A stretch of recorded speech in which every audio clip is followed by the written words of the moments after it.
Ben, sobre a interacción entre o pasado e o futuro e a nosa historia reflexiona o escritor Xosé Monteagudo e pois diso trata precisamente a novela titulada Todo canto fomos, a cal percorre pois moitas das arestas da historia galega do pasado século. Ese presente aparécenos da man dun escritor de novelas policiais que amanece un día ca noticia da morte da súa nai e que descobre que na vida da súa nai atopábanse agochadas certas mentiras obrigadas a permanecer ocultas, non? Polo tempo. Este home, que vivía en Londres, volve cara a súa Pontevedra natal, cara a Galicia, para levar consigo uns escritos cos que descubrirá o seu pasado e máis cos que despois fará, pois, a súa próxima novela, non? Como que os novelará para o seu próximo libro, non? En cada capítulo, o autor vainos bostexando, pois, en tregua as vidas de varios personaxes en tempos moi diferentes que se confunden co noso. Dende un home que marcha, por exemplo, ás Américas, a Buenos Aires concretamente, e ali consigue un éxito laboral bastante grande, dende un rapaz dunha familia que era mariñeira e pois que despois remata sendo como un estudoso galeguista, tamén dende unha moza, máis ben unha mestra que soña con cambiar o mundo da aprendizaxe e ensinar as mulleres. Todo canto fomos lévanos inevitablemente a todo o que hoxe somos. Esa é a realidade que se transmite e que se transpira nestas historias que non podes parar de ler.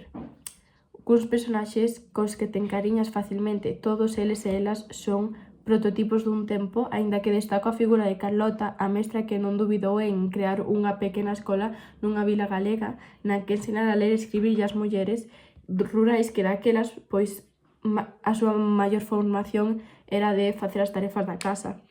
Co cometido de querer cambiar o mundo sempre acaba chocando cos intereses das persoas de poder, e iso é o que a ela lle acontece.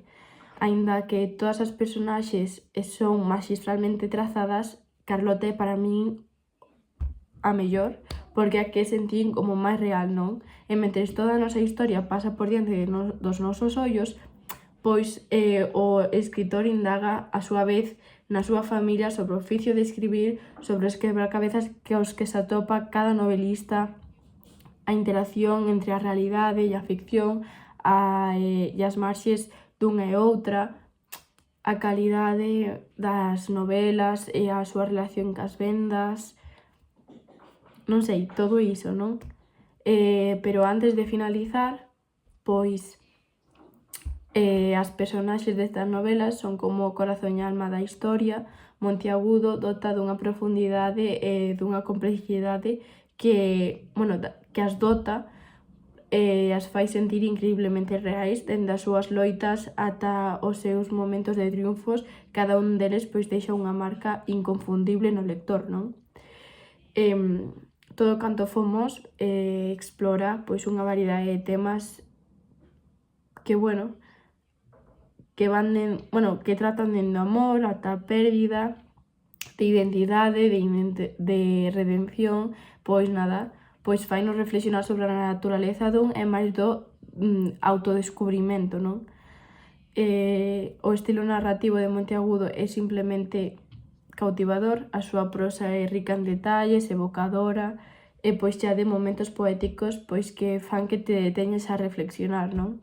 A forma en que entrelaza as diferentes liñas do tempo é maxistral, mantendo o lector pois concentrado e atento en cada páxina e intrigado, non? Entón, cada personaxe deixa a súa marca, a súa pegada, pois pareceume unha lectura doada a que recomendo encarecidamente, porque estaba moi ben, é moi sinxela de ler e pois moi entretida e perfecta para calquera amante de literatura, porque as súas personaxes tratan temas profundos pois inolvidables, non?